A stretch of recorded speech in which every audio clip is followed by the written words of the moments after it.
Along the winding bends of the Mississippi River in Louisiana, there exists a document that has puzzled historians for over a century. A property deed filed in the autumn of 1852 records something that should have been impossible under every law of the antebellum South. A man named Moses, born into slavery on Bel Air Plantation, became the legal owner of that very estate just 8 months after his master's death. But the story does not end there. In a turn that defied all social order of the time, Moses married his former master's widow, a white woman from a respected Creole family, just 40 days after the funeral. The parish clerk recording their marriage license wrote in the margin, "God have mercy on us all." Within the first year of Moses' freedom, 6 people who questioned his sudden rise to power died under circumstances the authorities refused to investigate properly. His former master, Henri Bosson, was found dead with a hunting rifle across his lap. Yet details in the sealed coroner's report contradicted the official suicide verdict. The 2 white overseers who challenged Moses' authority both died within months of one another. A priest who attempted to intervene was killed in what officials called a riding accident by 1853 Moses Beauchamp. The name he adopted after marrying the widow controlled one of the wealthiest estates in Ascension Parish. The question that haunted everyone who knew the story was simple yet terrifying. How many lives had been lost to make this impossible transformation possible? Before we continue along the blood-stained path that carried Moses from the slave quarters to plantation master, I want to hear from you. Subscribe if you are drawn to the darkest chapters of American history, and leave a comment telling me the state or city from which you are listening.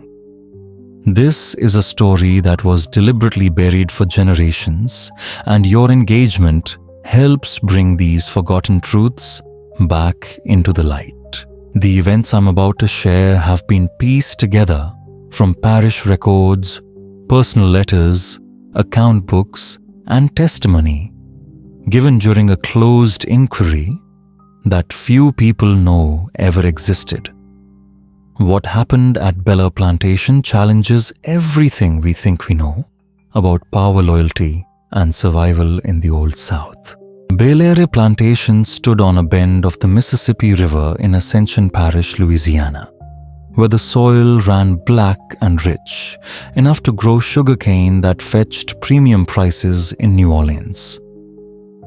The estate sprawled across nearly 800 acres, its boundaries marked by ancient live oaks draped in Spanish moss, seeming to absorb the heavy Louisiana air. The main house rose 3 stories tall, built in the French colonial style, with wide galleries wrapping around each floor, tall windows opening to catch the river breeze, and columns that had weathered hurricanes for 3 generations. Henri Beauchamp had inherited Bel Air from his father in 1838, along with 63 enslaved people, a sugar mill processing cane from neighboring plantations, and debts that would have crushed a lesser man. But Henri was no lesser man. Ambitious, calculating, and possessed of a sharp intelligence, he recognized opportunity where others saw only obstacles.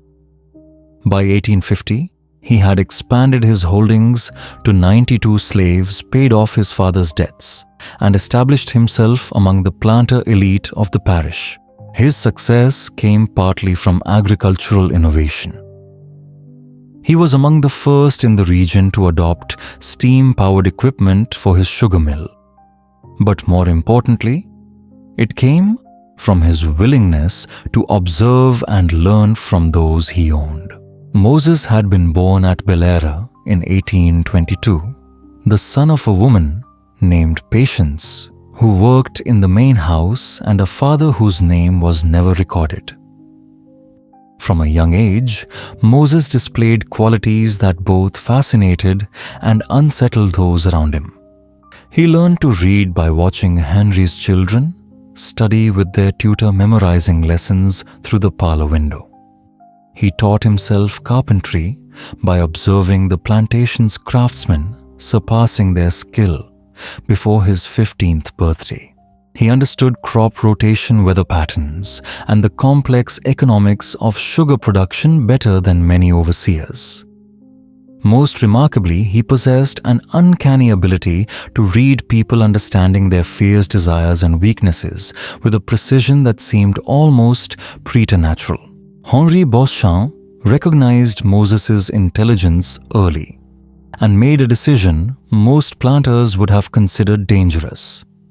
He entrusted Moses with responsibility, first as a driver overseeing field hands, then as a mill operator, and eventually as his personal assistant in managing the estate's business affairs. Henri kept Moses close, relied on his judgment, and trusted him with information other slaves never accessed. It was a relationship that benefited both men. Henri's profits increased under Moses's efficient management, while Moses gained knowledge and influence that would have been impossible otherwise. Yet, there was a complexity to their relationship outsiders could not fully perceive. Henri's wife, Celeste, arrived at Bel Air in 1845, a 19-year-old daughter of a declining Creole family in New Orleans. Her father had accumulated gambling debts that threatened the family's reputation, and marrying her to wealthy Henri, 15 years her senior, was a strategic solution. Celeste brought beauty, refinement, and social connections to Bel Air, but no affection for her husband. The door had been locked from the inside, yet someone had entered, someone who either possessed a key or the rare ability to persuade Henri to unlock it. At 11:45 p.m., Louisa was awakened by a sound she described as something heavy falling. She rose, lit a single candle, and moved carefully through the darkened house toward Henri's study. The door was slightly ajar. She was certain it had been closed when she passed by earlier. A faint lamplight spilled into the hallway. She pushed it open and froze. Henri Beauchamp sat slumped in his desk chair, his head thrown back at an unnatural angle, a hunting rifle across his lap, and a spray of blood staining the wall behind him. Louisa's scream shattered the night. Within minutes, Moses, Celeste, Margot, the Greenleaf brothers, and several household servants had gathered in the study. At first glance, the scene seemed straightforward. Henri had shot himself with his own rifle, a Kentucky long rifle mounted above his desk that had belonged to his grandfather. Powder burns marked his chin and throat. The bullet had exited through the top of his skull, lodging in the ceiling beam above. Tobias Greenleaf, senior overseer, assumed command immediately as protocol dictated. He ordered everyone out except Samuel and sent a rider to fetch Dr. Matthias Fentress, living 5 miles away. He questioned Louisa about visitors that evening, searched the study for signs of disturbance, and found none. No overturned furniture, no struggle, no forced entry. Dr. Fentress arrived shortly after 1:00 a.m. He examined Henri's body, confirmed the obvious cause of death, and estimated that Henri had been dead for 2 to 3 hours. Powder burns, bullet trajectory, and the body's position all suggested suicide. Yet the doctor noticed troubling details that he recorded separately to later submit to the parish coroner. Henri's hands showed no powder residue beyond what one would expect from handling the rifle. The weapon lay awkwardly across his lap, an unlikely position for someone committing suicide. A nearly empty bottle of claret sat on the desk, unusual for a man known as a moderate drinker. Most unsettling of all was Henri's expression. Not the blank emptiness of sudden death, but a look of profound surprise mingled with something akin to recognition, as if he had understood something vital in his final moments. The household spent the night in controlled chaos. Celeste, after seeing her husband, became hysterical, screaming, tearing at her hair, and needing restraint by Louisa and Margot, before Dr. Fentress administered sedatives. The Greenleaf brothers stationed themselves in the study as guards, though what they were guarding against remained unclear. Moses, however, moved with calm efficiency. He sent riders to notify Henri's brother in Baton Rouge, and the parish priest organized the household staff for funeral preparations and ensured nothing in the study was disturbed until authorities could investigate. It was Moses's composed, methodical demeanor during such a crisis that first raised Tobias Greenleaf's suspicions. A man had just died violently, yet Moses showed no visible distress, issuing orders as though he had anticipated this moment long ago. Later, when Tobias mentioned this observation to his brother Samuel asked a question that would echo through all that followed. How long do you think Moses has been waiting for this? The official investigation began at dawn. Sheriff Antoine Theroux arrived with 2 deputies and Justice of the Peace Aldrich Boudreau. They examined the study, questioned the household, and reviewed Dr. Fentress's preliminary findings. By noon, they had reached their conclusion. Henri Beauchamp had taken his own life, intoxicated and despondent over financial troubles.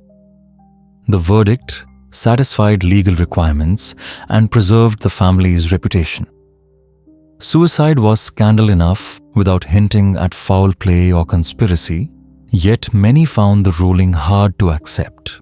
Tobias Greenleaf insisted that Henri had shown no signs of despair, that he had been eager about upcoming business ventures. Henri's brother Armand, who arrived late on the 18th, verified that the family's finances were stable after reviewing the estate's account books with Moses. Dr. Fentress privately admitted his reservations about certain physical evidence, and Louisa, who had served the Beauchamp family for 45 years, told anyone who would listen that Henri was not a man to abandon his responsibilities no matter his troubles. Still, the inquiry closed. The death certificate was signed and funeral preparations began.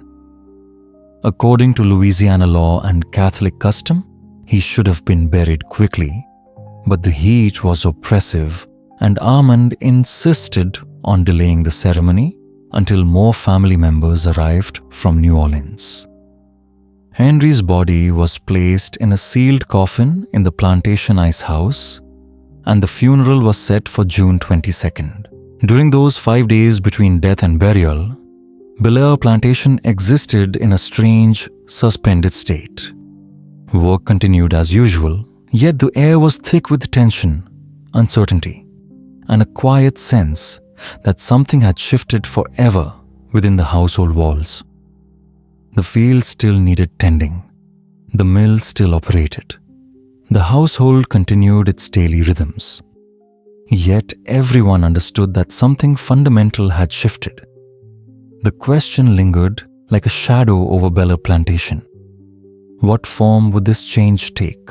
Armand Henri's closest male relative held legal authority, but he lived in Baton Rouge, absorbed in his own affairs. Celeste was the widow set to inherit significant assets, yet Louisiana law limited a woman's control over property. She showed neither desire nor skill to manage a plantation. The Greenleaf brothers assumed they would step into positions of greater authority, but they needed someone to sign their orders, someone with legal standing. And so Moses continued to manage the estate as he always had under Henri. Everyone accepted it, if only because the alternative would have been chaos. He met with Armand to review accounts corresponded with Henri's factor in New Orleans regarding existing contracts and made urgent decisions about planting schedules. He did it all with the same calm efficiency he had always shown. And slowly people began to forget, or perhaps they never truly believed, that Moses remained enslaved. Every decision he made, every order he gave, every signature he placed on documents carried no legal authority. On the evening of June 2001, the night before Henri's funeral, Moses requested a private meeting with Celeste. They met in the small parlor off the main hall, the same room where Henri once conducted business with visiting planters. Margot Celeste's maid waited outside the closed door. Proper etiquette required a witness for any meeting between a white woman and an enslaved man. Yet she later testified that she could not hear a word of what was said. The meeting lasted approximately 45 minutes. When Moses emerged, his face revealed nothing. 10 minutes later, Celeste appeared, her expression suggesting a decision had been made, one that terrified her yet offered relief in equal measure. The funeral took place on a sweltering Wednesday afternoon. Several attendees fainted during the graveside service. Father Dominique Leblanc conducted the ceremony, speaking of Henri's contributions to the parish, his business acumen, and his devotion to the Southern cause.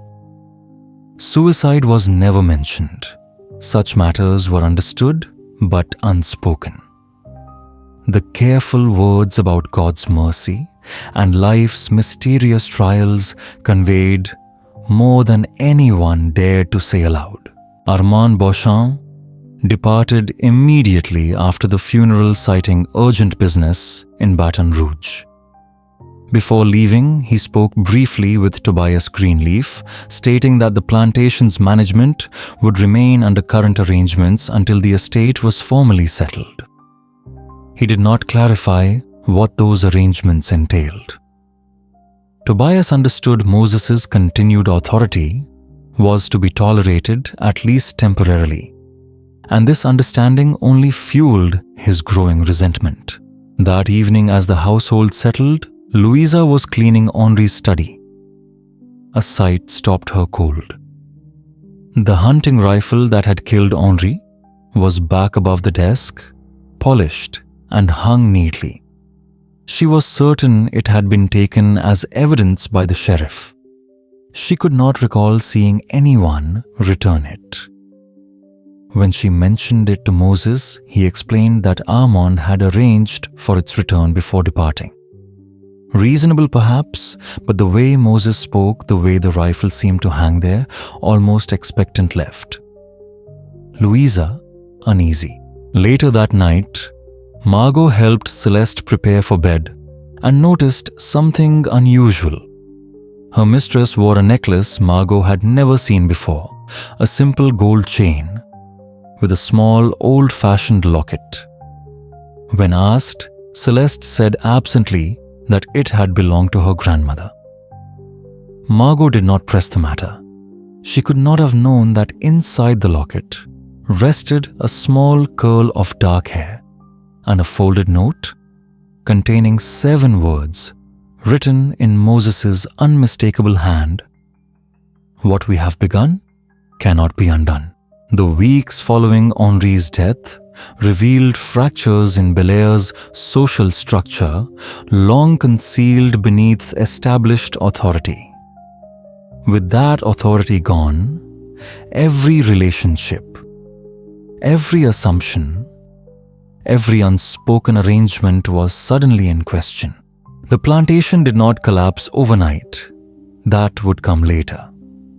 But a slow transformation began, one that alarmed everyone who saw it. Moses continued running operations with unparalleled efficiency.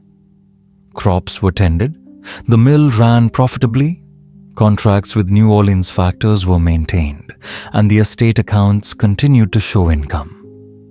On paper, nothing had changed. In practice, everything had. Moses no longer sought approval for his decisions. He no longer presented plans for someone else to authorize. He simply acted. And because habit and absence of alternative authority compelled compliance, people accepted his actions as legitimate. Celeste remained secluded, appearing only for meals and social obligations. She met weekly with Father LeBlanc for spiritual guidance and received occasional condolence visits from neighboring plantation wives, though these became less frequent as rumors about her relationship with Moses spread. She wore black, observed the forms of widowhood, and outwardly appeared nothing more than a grieving wife. Yet, those who worked closely in the main house knew better. Margot, with her intimate access, noticed the increasing frequency and decreasing pretense of Celeste's meetings with Moses. They met in the parlor in Henri's former study, on the gallery, speaking in low voices, sometimes in French, which Moses had learned despite no formal education. They reviewed documents together, papers Margot glimpsed but could not read, adorned with legal language and official seals. Louisa noticed subtle changes in the household's operation. Celeste began issuing decisions regarding provisions task assignments and other matters typically reserved for male relatives or overseers. Yet, these decisions were never announced directly. They came through Moses delivered with such matter-of-fact confidence that compliance preceded doubt. The Greenleaf brothers felt it immediately. Their position was being subtly, yet unmistakably undermined. Yet they struggled to pinpoint exactly how or to identify a transgression they could legally challenge. Moses gave them no direct orders that would have violated the rigid racial hierarchy. He simply informed them of decisions already made, changes to be implemented, and new arrangements now in place. When they protested, he directed them to Celeste, who calmly confirmed that yes, these changes had her approval as mistress of the estate. And when they questioned whether she had the legal authority to authorize such changes, Moses reminded them that the estate was still in probate and that Armand Beauchamp had explicitly stated that current arrangements should continue. By late July, Tobias Greenleaf had begun to suspect that Moses was manipulating Celeste through coercion, through some invisible influence he could not define. He confided his concerns to his brother, to neighboring overseers, and eventually to Sheriff Theot during a chance encounter. The sheriff listened politely, but reminded Tobias that suspicion was not evidence. Without proof of wrongdoing, without a crime to point to the law, could do nothing. He also warned with careful emphasis that leveling unfounded accusations against a white woman's honor could carry severe legal consequences. Then, on August 3rd, simmering tensions erupted. Moses had arranged the sale of 60 hogsheads of sugar to a New Orleans factor at a price far higher than Henry had negotiated the previous year. A sound business decision, yet Tobias Greenleaf challenged it, claiming Moses lacked the authority to negotiate contracts and that the sale should be voided. Moses explained calmly, as though reading from an invisible script, that he had acted on Celeste's behalf with her full knowledge and approval, and that the first payment had already been received. Frustration finally boiling over Tobias spoke what everyone had been thinking. You forget your place, Moses. You forget what you are. Moses' reply was quiet, measured, and devastatingly precise. My place is wherever Madame Beauchamp determines it to be. If you question my authority, you question hers. If you question hers, you question the arrangements made by Monsieur Armand before his departure. Should you wish to challenge those arrangements, I suggest you travel to Baton Rouge and discuss the matter with him directly. Until then, I will continue to perform the duties assigned to me by the mistress of this estate. It was a masterful maneuver invoking multiple sources of authority while never directly challenging the racial hierarchy. Greenleaf found himself trapped. He could not challenge Moses without seeming to challenge Celeste, could not challenge Celeste without exceeding his own authority, and could not appeal to Armand without admitting he had lost control of the plantation he had been entrusted to oversee. That very evening, Tobias began drafting a letter to Armand Beauchamp, detailing his concerns and seeking clarification about the estate's management. He had barely begun when 2 days later, he fell suddenly ill. Dr. Fentress initially diagnosed cholera, severe intestinal distress, vomiting, fever, and delirium. The illness progressed rapidly, and Tobias Greenleaf died on August 7th, just 3 days after his confrontation with Moses. Cholera was not uncommon in Louisiana summers, especially near the river. That same week, 2 slaves from a neighboring plantation and a local merchant succumbed to similar symptoms. Dr. Fentress saw no reason to suspect foul play, though he noted the unusual speed and severity of Tobias's decline. The body was buried quickly, the heat and nature of the illness making haste necessary. Suddenly, Samuel Greenleaf found himself the sole overseer. Lacking his brother's commanding personality, he felt adrift, reliant on Tobias's prior decisiveness. 3 days after Tobias's funeral, Moses approached Samuel with a proposal to restructure the overseer's responsibilities, ostensibly to reduce Samuel's workload. Samuel, trusting Moses's calm authority, agreed without fully considering the implications. The new arrangement gave Samuel oversight of field operations, while Moses retained control over contracts, finances, and business affairs. It was, Moses explained, a mere formalization of existing practice. Yet Samuel failed to realize until too late that he had accepted a subordinate position. Control of money and contracts meant control of everything.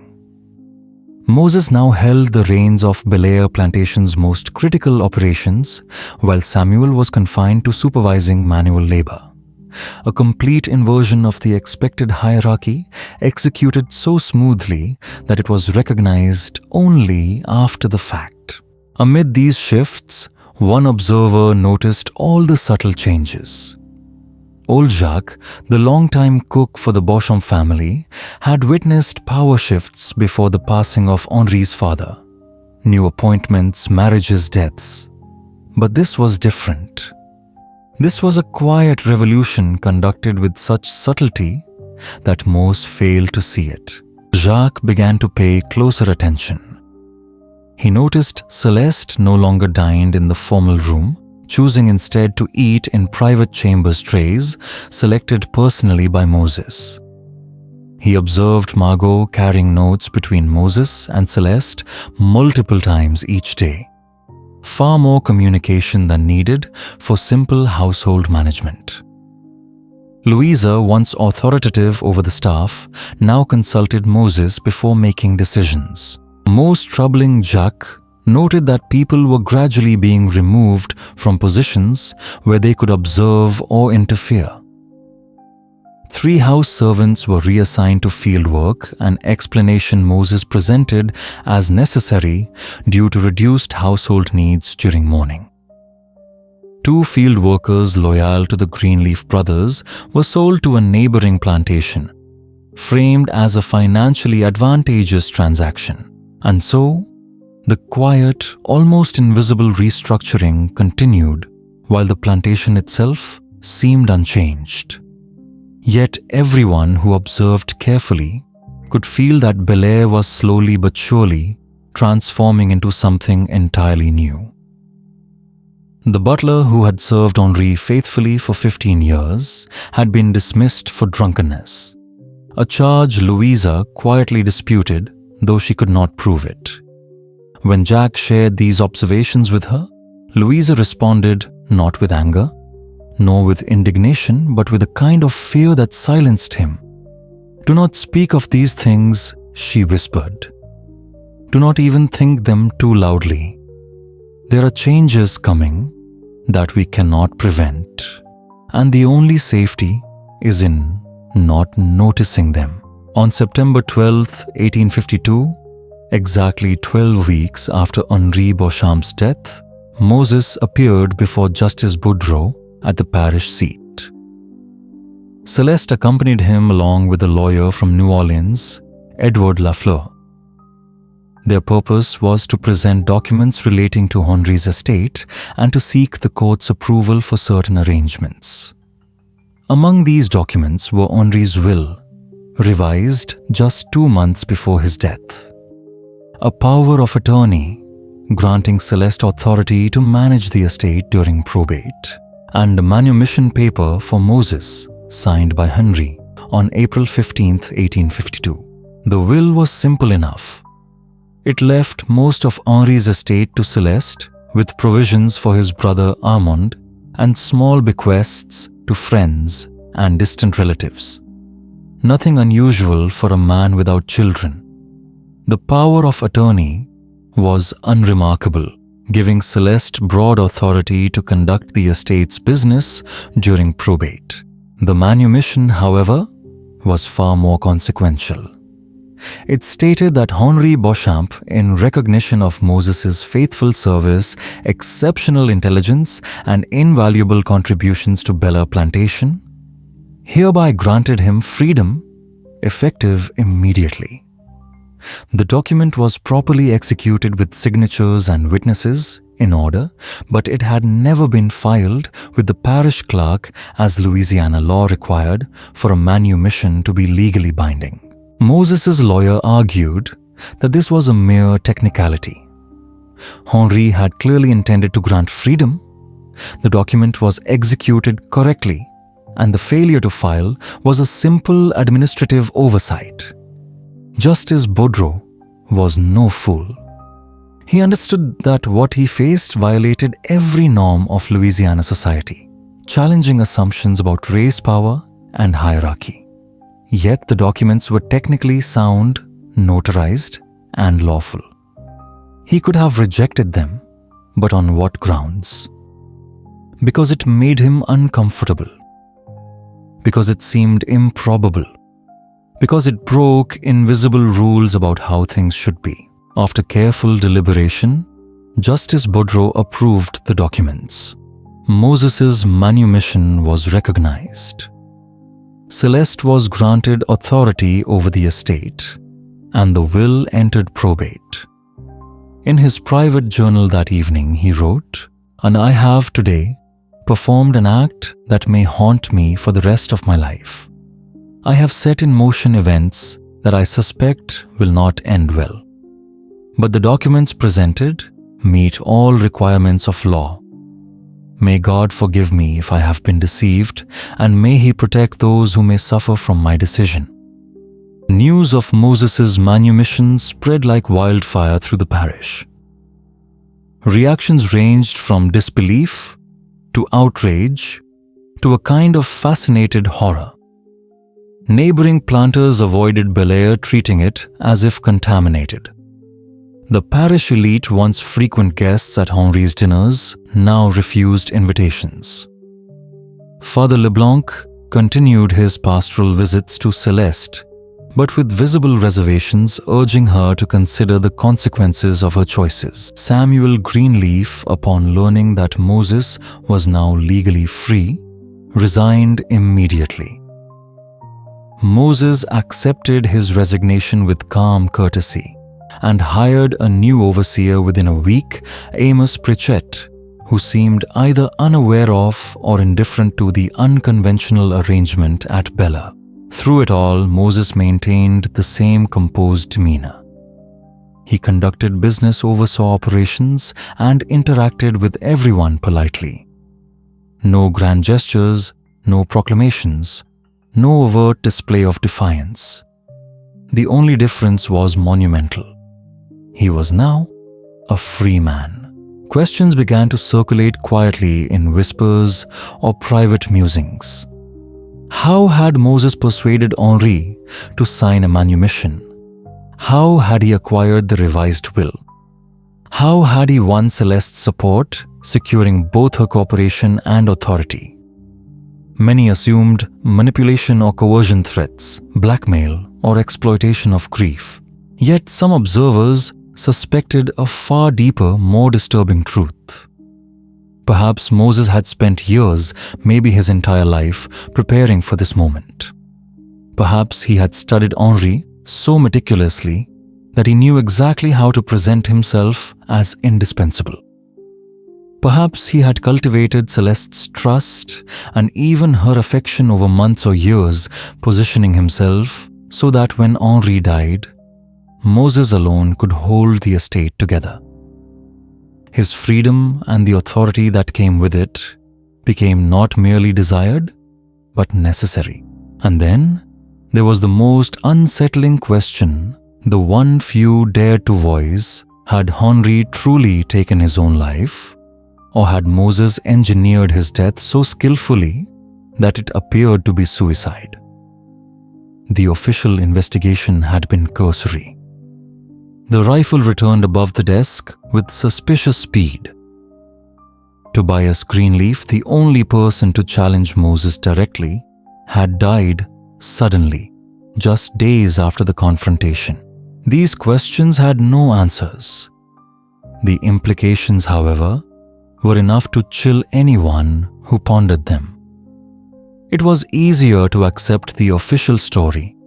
Henri despondent Moses, fortunate Celeste confused and grieving. Yet, late at night in the quiet of their own thoughts, many asked themselves what else might Moses be capable of. If he could transform himself from slave to free man, from property to owner in just 3 months, then what boundaries, if any, remained to his ambition? And if he was willing to do anything to achieve it, how many had already paid the price, and how many more would follow before the story reached its end? The autumn of 1852 brought cooler weather, but no relief from the tension surrounding Bel Air. The plantation continued to operate profitably. Crops were harvested successfully. Business continued smoothly under Moses' guidance, but the social isolation deepened. Neighboring planters refused to conduct business, and merchants in the parish seat delivered necessary goods with cold, formal detachment. The few visitors who did come to Bel Air were strangers, factors from New Orleans, lawyers, businessmen who cared more about profit than propriety. Yet even they seemed to sense the undercurrent of unease that had settled over the plantation. Something darker was unfolding, something no one dared speak aloud. On November 28, 1852, the true nature of Bel Air became undeniable. Celeste Beauchamp and Moses appeared together at the parish clerk's office to file an application for a marriage license. Prosper Gautier, the clerk who had held his position for 23 years, initially thought he had misunderstood their request. When Moses calmly repeated it, Gautier's hands trembled. Louisiana law prohibited marriages between enslaved persons or recently freed people of color, but Moses was neither. His manumission had been officially filed in September, and he had consulted New Orleans lawyers to ensure everything complied with the law. After 3 hours of deliberation, Gautier could identify no legal grounds to deny the application. The wedding would be conducted by a defrocked Catholic priest, Father Mature Corbeau, expelled from the diocese 5 years earlier for alcoholism. Corbeau agreed for a substantial fee. On December 19, 1852, the ceremony took place in Belaire's parlor. Only Louisa Margot Old Jacques and the estate's lawyer were present. Father Corbeau stumbled through the liturgy, his breath heavy with whiskey. When he pronounced them husband and wife, Celeste's hand trembled as Moses slipped a gold ring onto her finger. Through this marriage, Moses gained legal control of Celeste's inheritance, effectively making him the owner of Belaire plantation. The parish elite reacted with fury. Some planters called for violence, others for legal intervention. Their collective response was a complete social and economic isolation. But Moses had already anticipated this. His factor in New Orleans, Joachim Tessier, cared more for profit than propriety and had connections to northern buyers who would purchase Louisiana sugar without concern for local scandal. The winter of 1852-1853 saw Belaire operate in complete isolation from its neighbors, yet thriving through distant commercial networks. Celeste withdrew into the main house, appearing publicly only when necessary. Observers described her as pale-thin and emotionally vacant. She spoke rarely, her voice flat and lifeless. Margot, her loyal maid, noticed Celeste seemed almost relieved by this arrangement.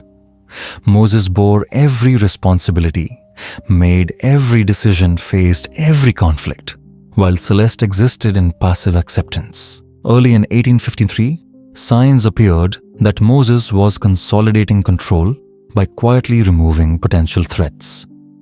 In February, a field worker named Josiah claimed knowledge of Henri's true fate. Before he could speak, he disappeared. Moses reported him as a runaway. In March, old Jacques fell ill with symptoms reminiscent of Tobias Greenleaf's mysterious death, severe intestinal distress, rapid decline, and death within days. Samuel Greenleaf, now stationed in the parish seat, began collecting testimony from those who had lived at Belaire. Convinced that Moses had murdered Henri and perhaps others, he interviewed former servants and examined parish records. But on April 12, 1853, Samuel was found dead in his rented room. The official cause, apoplexy, sudden heart failure. At 38, he had no history of health problems. All of his notes and documents concerning Belaire vanished. Dr. Fentress recorded in his private journal that this was the fourth sudden death connected to Belaire within a year. The pattern troubled him deeply, yet he had no concrete evidence of foul play. Before he could act, Moses visited Dr. Fentress. They spoke for 2 hours about medical matters, but it was the final statement that lingered in the doctor's mind. You understand that the world operates according to natural laws. Sometimes, people die for reasons that are perfectly natural, but appear suspicious to those who do not understand the complexity of human mortality. It would be unfortunate if such misunderstandings led a respected physician to make accusations he could not substantiate. It was not explicitly a threat, but the implication was unmistakable. Dr. Fentress cancelled his meeting with the sheriff and never publicly shared his suspicions, noting in his private journal, "I have today chosen cowardice over courage. I suspect I have allowed evil to continue unchecked because I lack the strength to confront it." By summer 1853, Moses had accomplished the impossible. From enslaved property to free man to legal owner of one of the parish's most valuable plantations, all within 13 months. The human cost remained unknown, though certainly substantial. And then, the winter of 1853-1854 brought mounting pressure. In January, planters petitioned the state legislature to tighten restrictions on manumission. The petition made no mention of Moses, yet everyone knew who it targeted. The legislature debated but ultimately took no action. The first direct threat came in March 1854. A New Orleans lawyer, Philippe Dufresne, appeared claiming to represent Henri's distant relatives in France. They challenged the will, arguing Henri had been mentally incompetent or under duress when he revised it. Moses retained a prominent New Orleans attorney, Chalna, and the legal battle stretched through the spring. April brought fire. A barn at Bel Air burned in the middle of the night, destroying equipment and threatening the sugar mill. 3 separate ignition points suggested arson. In May, a shot rang out at Moses while he rode along a plantation road. He survived. The shooter escaped. In June 1854, Margot Celeste's maid revealed to Father Leblanc letters showing an intimate conspiratorial relationship between Moses and Celeste predating Henri's death.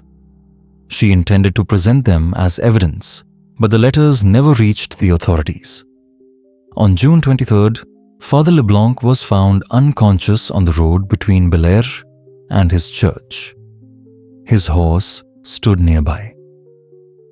He died 3 days later without regaining consciousness. The official explanation was a tragic accident, but Margot understood immediately what had happened. She gathered the letters and documents she had secretly hidden and fled Bel Air in the dead of night, heading toward New Orleans. She made it only 15 miles before being intercepted. Officially, she was detained by a patrol watching for runaways. During the detention, she became agitated and violent, suffering fatal injuries. The documents she carried were lost forever. No investigation was ever conducted. Celeste did not attend Margot's burial. Moses sent only a wreath.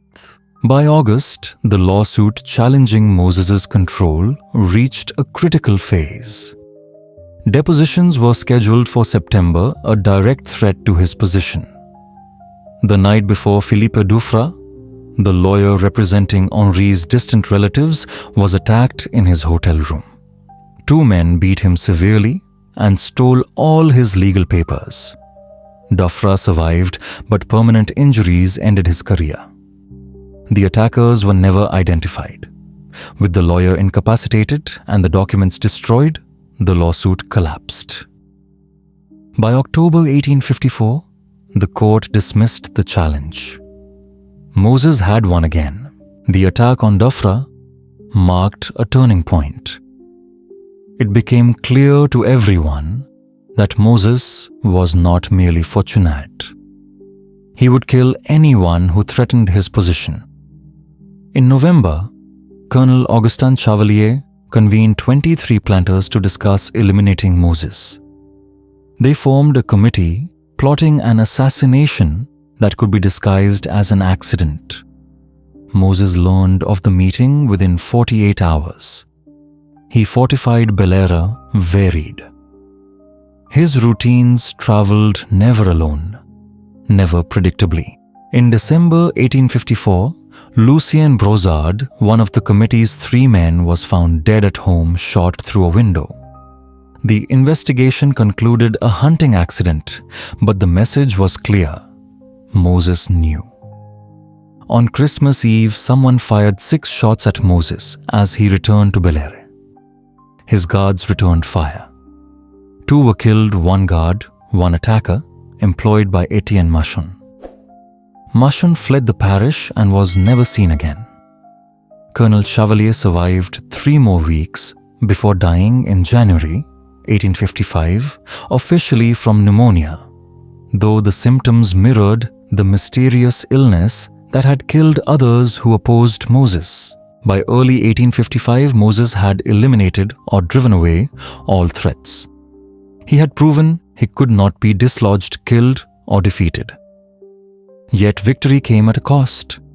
Bel Air existed in complete social isolation. Moses had freedom property power, but it was a prison of his own making. His wife barely spoke. The house was a quiet fortress. By spring 1859, Moses had ruled Bel Air for nearly 7 years. The estate remained profitable, but isolation had its toll.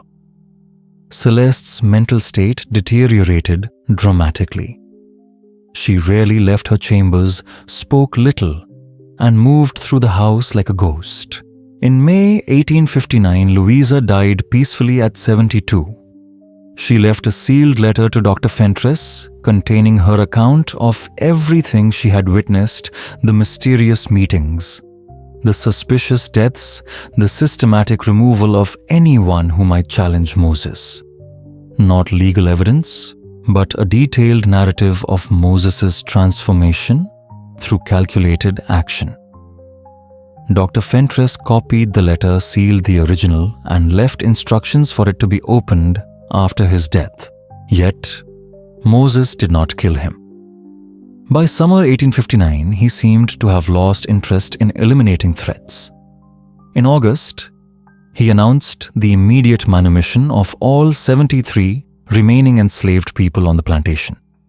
Economic logic would have argued against this, yet he proceeded filing papers and arranging freedom for those who wished to leave.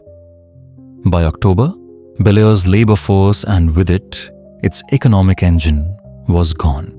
Celeste's condition reached crisis. In September, she stopped eating. Dr. Fentress found her conscious but unresponsive, existing in a state between life and death. She died on October 17, 1859, 7 years and 4 months after Henry's death.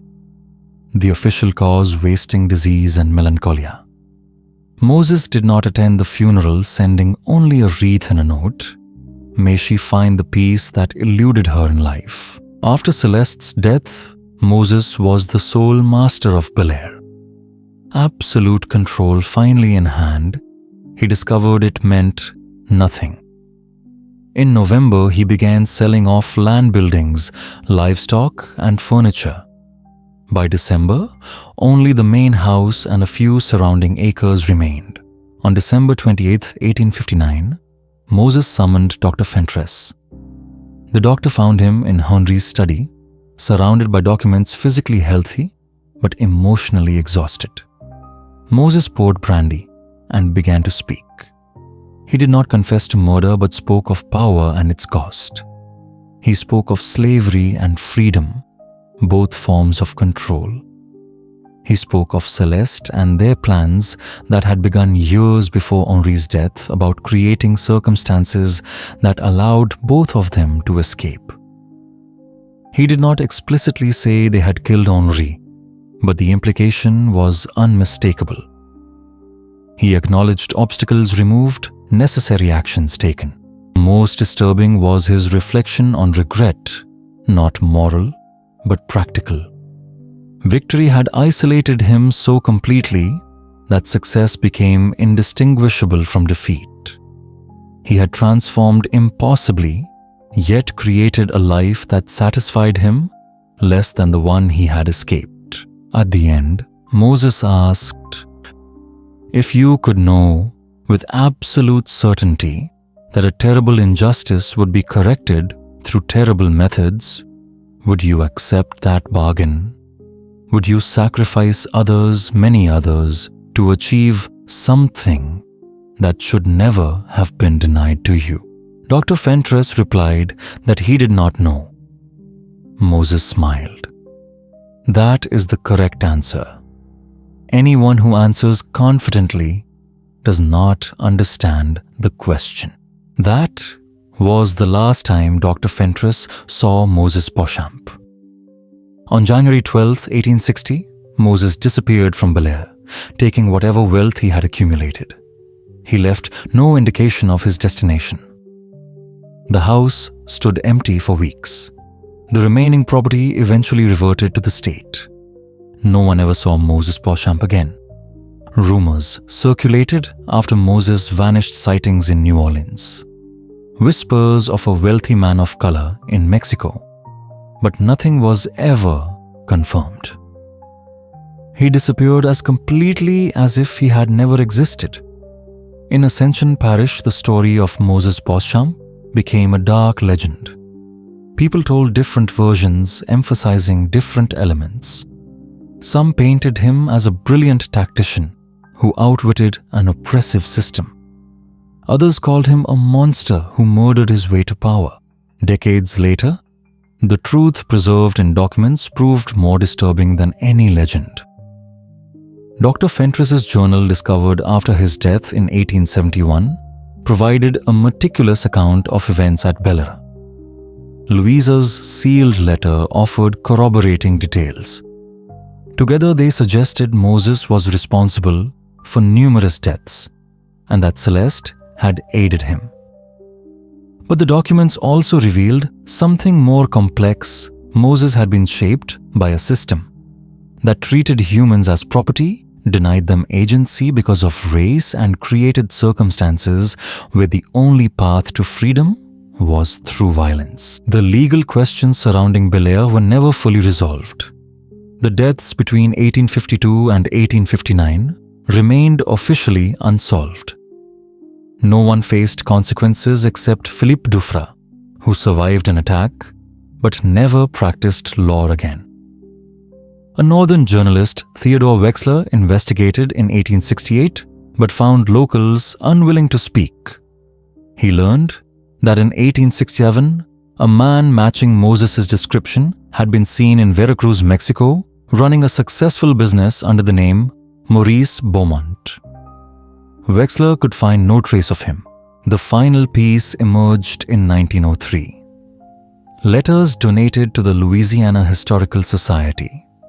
Part of lawyer Lafleur's papers included correspondence signed only as MB dated 1860 to 1897.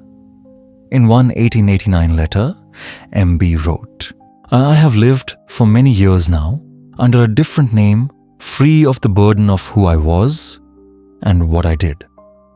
I have been successful, respected, and I have harmed no one since leaving Louisiana.